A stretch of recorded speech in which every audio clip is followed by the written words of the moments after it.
everybody. So, yeah. My neighbor is mowing the yard, his yard, and of course I'm trying to do a live video, and it's so hot that I overheated my phone on the deck last time, so I was going to go on the patio and put the umbrella up, but my neighbor's mowing his backyard, so if I do that, you won't be able to hear me. You might or might not be able to hear him mowing in the background. So I am actually out here with the ducks. I don't know if you can see the ducks down here by the pond, on the picnic table to attempt to do this Facebook Live, here's how to seam a sweater thing again, and hopefully not overheat my phone, because that was a little embarrassing. I try really hard to make sure that I do quality videos for you each time that I'm on, and I'm so sorry that I overheated my phone and had to you know, kind of cancel and start over. So as I've done in the past, I am pulling up my live feed on my tablet, so I make sure I don't miss your comments, because I feel bad when I miss your comments. So here we go. And we are going to try to do part one of the sweater seaming again. So, you know, I might as well just start with talking about everything that we need to seam. So when you're ready to seam your sweater, of course you need your blocked sweater pieces, and we already did the sweater blocking last week. And you need a yarn, so I have some leftover yarn that I will be using to sew my piece together. You need tapestry needles, and it's really nice to have several kinds of tapestry needles. I actually have a chibi right here container that has a couple of different kinds. So I am going to be using a blunt bent tipped tapestry needle, but you may find that you like just a regular blunt tip or even a sharp tip better. The sharp tip ones are really good for weaving in ends. They aren't quite as useful for just a regular mattress stitch or a regular Bickford stitch, because we do want to pull the yarn tight enough that it kind of, what's the word I want? That it kind of just disappears and pulls our pieces together.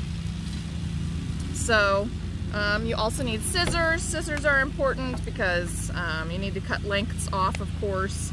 And then you need some way to hold your pieces together. So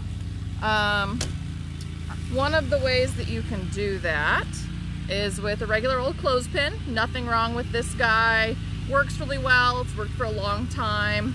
I keep these on hand all the time because sometimes I like to dry things outside, and so I use clothespins to make sure they don't fall off my drying racks. They're just useful. Clothespins, super useful. You can also make like little toys and things out of them.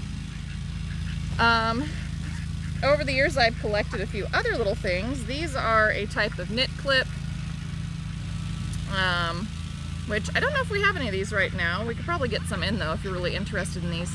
These are kind of interesting because they have that prong piece that sort of like slides through your knitting and holds your two pieces together a little more securely than what a clothespin does, because it does have that piece that goes through it.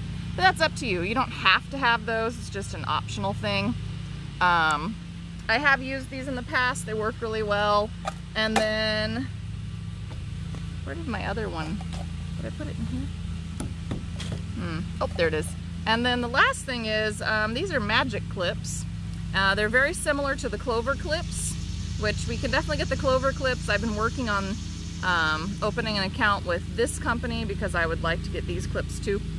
And I really like these. I use these with sewing.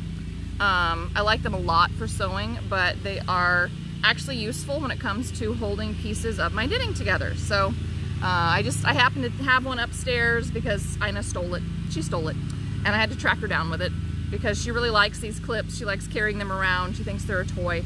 Everything's a toy. Empty milk jugs are toys. Pop bottles are toys. She's very easy to amuse. Okay, so those are some of the things that we need to have on hand. It can also be helpful to have a tape measure. It can be helpful to have some locking stitch markers.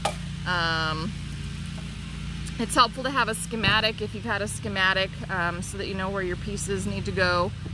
So there's a lot of things that are helpful to have but aren't necessary when it comes to seaming. So before I get started, let me just go through a few things that are going on. Slow Yarn Crawl still going on. I need to pull some winners from our passport contest and give those passports out, or Tina, one of us needs to do that. You still have like a whole month, basically. A long time still to go do your Slow Yarn Crawl stuff. We are still having a great big clearance event. We have new stuff that's come in, some fabulous new stuff. And if you happen to be watching my video live today, then I have a code that's going on, and I'll extend it for a week. So it'll be good until the 17th, right? Because today is the 10th. And it's free sheep, F-R-E-E-S-H-E-E-P, free sheep, and you can get free shipping. So if you are watching the video, then this is your little like bonus through August 17th, 2020. Free shipping just for watching the video if there's something that you're looking for. Let's see. Tina is working on her t-shirt knit along, and she'll have more on that on Friday. She got a bunch of stuff restocked, so we have lots of Happy New Handmaiden, and yeah, anyway.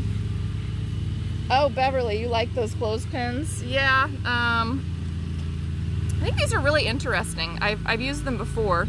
They work a lot better on heavier knits than they do on the lighter ones. The lighter ones, I think they just dig in, and they're harder to use. But like on a worsted weight sweater, these work really nice. Or a bulky. I never knit with bulky, but it would work for bulky. Okay, so let's get down to business here. I have my sweater pieces, and if you recall, we went ahead and blocked them. I always block before I seam because I want any changes in the fabric structure to happen before I sew them together. And the reason you want them to want that to happen before you sew it together is you don't want that seam to be too tight. You want it to flow nicely, and you want your pieces to go together nicely. Oh man, my allergies. And my neighbor with the yard, it's gonna kill me. All right, so when you, and look, there's nobody around me, so I sneezed safely away from all of you too. When you get ready to block your sweater, you want to lay your pieces out. If you have a schematic, you'll want to follow your schematic. If you don't, I always recommend on a cardigan or a pullover sewing the shoulder seam together first, which Nikki had already done that for me, and then sewing the side seam. And only after the side seam is sewn will you go ahead and sew your sleeves and put your sleeves in, because your sleeve won't fit correctly until your side seam has been completely sewn. So it's very important to remember that there's always a process in putting these pieces together. So, oh, Heather, are you actually still watching here? I'll say hi just in case she is. When it comes to this particular sweater, I had already gone ahead and sewn that little bit of ribbing together in my failed attempt to teach you about mattress stitch and the sweater last Wednesday. And I used a tail to do that because Nikki had left a long enough gray tail that I wanted to use the gray and the gray and the red and the red. Not that it matters really, because you'll be pulling that yarn together, and so it will disappear anyhow. But it's a great way to put your tails in too. So, you know, when it comes to using the yarn that's already there, I like to do that when I can. I did go ahead and cut a length of yarn for seaming up the side, and I just tried to make it about 1/3 to 1/2 longer than what my seam will be on my sweater, to make sure that I have enough. If I run out, it's not that hard to put a little more, you know, yarn on your tapestry needle and get going again. So I'm not going to do the entire seam. I want to show you how to start, and I will work a little bit of it, and then we'll talk about some of the pitfalls and things to avoid. And then I'm hoping that I will have one side seam and one sleeve done. Usually I would do all the side seams and then seam both of my sleeves together and then put both of my sleeves in. But I know myself, and I know it's probably not going to happen with Ina. So my goal is just to get a sleeve done and a side done so that I can show you how to fit the arm side of that sleeve into a sweater for seaming purposes on Wednesday. So that's my goal for Wednesday. And then if I'm lucky, I'll get the rest of my seaming done by the following Monday, so we can talk about picking up stitches for the button band or the collar, however you want to think about it, on this sweater. So that's the plan, that's the goal. I'm gonna flop the camera down so that you can see my hands while I am working. And here I am, I'm out by the pond. There's our little fire ring. And here we go. Yay! Okay, so hopefully you can see what's going on here. So all I've done is I've just laid my pieces out. I have my clips that are holding my sweater together. I made sure that when I clipped it, that I clipped together the edges of that armhole right here at the top. And then I tried to clip about halfway down, and then I clipped kind of halfway between that again. You could put more clips in here to hold it together. I find this is enough to get me started, and then I may move this clip up as I go along. So to get started, once you have your length of thread, and I'm just going to drop that a little bit more just so you can see my hands. There we go. Hopefully that's all right. Hope everybody can see. I'm trying very hard to make sure that you can see what I have going on. Okay, so here is my thread. Here's my tapestry needle, and I just want to run it from the back to the front, kind of over here out of the way, because I'm going to weave this tail in later. I don't actually want to weave it in yet. I just kind of want to hide it behind for the moment. So here's my little tail. It's kind of sticking out the bottom. And I'm going to hold that down because as I pull on it, I don't want it to come out. And just like we did previously with my sad little video, you need to identify the outside stitch, which is right here, and the next to outside stitch, which is right there. And I'm actually going to run my yarn kind of over a half stitch. There we go. So it's properly positioned. And then we'll do the same thing on this side. So you want to identify again the outside stitch, which is here, and the next to the outside stitch, which is right here. And what we're going to do is we're going to be picking up those bars in a mattress stitch. So we want to pick up the bars that are in between the knit stitches. I'm going to try and spread this apart a little bit so you can see the bars in between. So here's the outside stitch. Here's one stitch in, and here's the bar that runs between. See how that pulls on that knit stitch and moves it? So those are the bars that go in between. Now, what we want to do is establish our yarn on one side or the other, and I just like to do the left side because I am right-handed. And then I want to take my needle, my tapestry needle, and I want to run it under 2 bars, and I want to make sure that I'm grabbing one gray bar, down one below that, one gray bar, and then one red bar, because I'm going to do 2 bars at a time, and I want to just bring this up just like this. You don't want to pull too hard because you'll pull your tail out. And now I'm going to go to my opposite side, and this time I'm going to choose not to grab a gray bar, And what I want to do is grab 2 red bars that are in between our stitches. See if I can spread this apart enough for you to see. So here's our line of stitches. And there's my tail from my tapestry needle. There was the gray bar down in the ribbing, but I don't want that one. So I'm going to grab 2 red bars. And the reason that I'm doing it this way is that it's going to just slightly offset me to start. Just a little bit. I'm doing that on purpose. I'm doing a little bit of that on purpose. I'm going to pull that together, pull it tight. I'm going to go to the opposite side, grab the same bar, which I will not do at any other time, plus 1 bar above it. Pull that tight. And now I'm going to reestablish doing 2 bars above on each side. And the reason that I'm doing that, I want to offset it and give it just a little extra strength right at the beginning where my stitches are starting to come together. I do it a little differently than a lot of people do because of that. Because it offsets it 1 stitch but then pulls it back together. And that's a personal choice. You don't have to do it my way. You can just be even from side to side. And that's all right too. Just find 2 bars. And find 2 bars. And that's what I'm going to do. I'm just going to keep going up, up, up, up, up my sweater. And seaming back and forth, and pulling it just a little bit tight.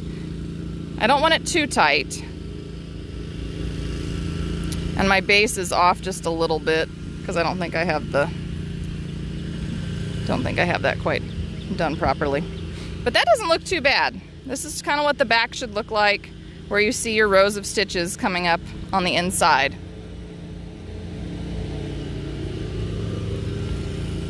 Anybody have questions yet? Nope. So just back and forth, and I'm just grabbing 2 bars. Now if I was doing a worsted weight knit, I would probably change this and I would do 1 bar at a time. I'm doing 2 because it is a fingering weight knit, and you can see as I pull it together how it just tightens that up. And you can't even tell then in that stockinette, you can't tell that it's seamed together.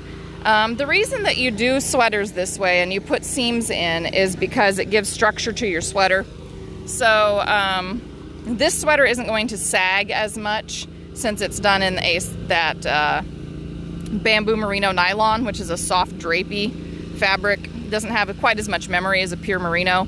This sweater won't sag as much because it has these seams in it, whereas when you knit your sweaters in the round, so you don't have any seaming to do, you don't have the structure to that garment, then you get a lot more sag and you get a lot more drag. And if that's what you want, if you want that kind of drape, that's great. But if that's not what you want, then it's not so great. So just back and forth, back and forth.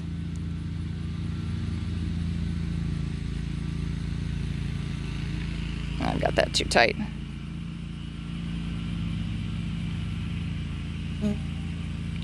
There's a little bit of a twist here.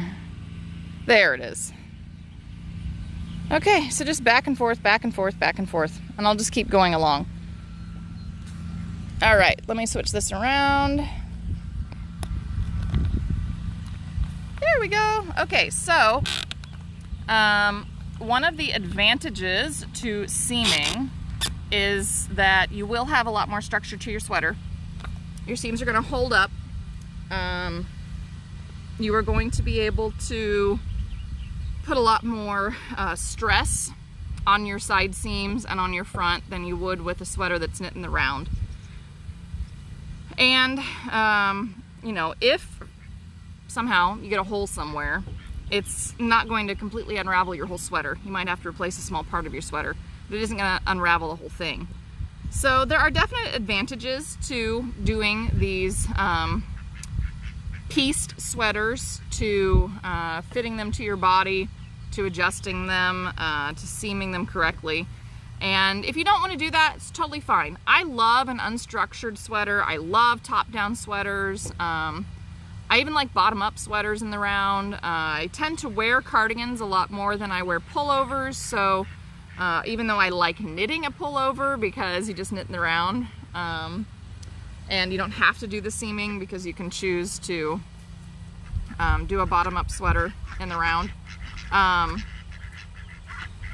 or a top-down sweater in the round, which is nice because I like to have a little more length. And I've learned a lot about how to fit sweaters to my body. I suppose we should talk about that one day, where to measure, you know, measuring favorite other clothing so that you know how to size a little better to your body. I'm not the world's expert on that, but I have definitely, I have definitely made some mistakes, and so I can pass on some of my hard-won lessons. And anyway, we should definitely do a little talk about how to fit a sweater. Anyway, does anybody have questions? I don't have very many people watching right now, but does anyone have a question on seaming? If there's something that I missed or something you want me to clarify, put a question in the comments and I'll try to take care of that. Remember that I do try to save this and put it up on YouTube.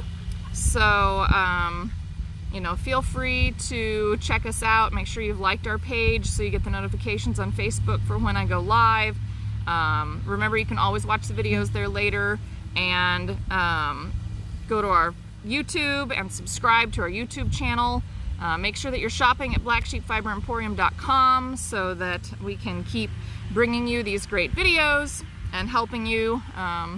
We're trying to make this fun, and we're trying to teach you a little something on Mondays, Wednesdays, and Fridays at about noonish, which I know is probably not the best time for a lot of people, but this is when my baby is asleep, so I have time to go ahead and teach you things.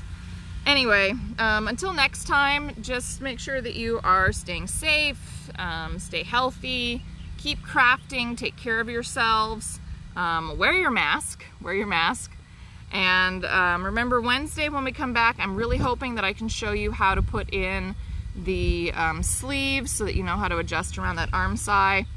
Next Monday, the 17th, we will look at picking up the button bands, and then I guess Wednesday the 19th, I will talk about fit, sweater fit, and where to measure, how to add, if you're looking to add some length or width or fullness, so that you can get a sweater that fits you, because it can be tough. It can be tough, especially until you've knit a few of them and you understand the process and the pieces. Alrighty, stay safe. Remember, Tina's here on Fridays, so make sure that you're tuning in or checking out our videos, and hopefully you are learning something. After the 19th, I'm going to need more things to teach. So if you have ideas, make sure that you are sending me a message. That's Kelly with an I, @ blacksheep@orenco.com, or you can also put a comment on the YouTube channel or here on the Facebook page, and let us know what you would like to learn, because I want to teach you what you want to learn. So until next time, stay safe, take care of yourself.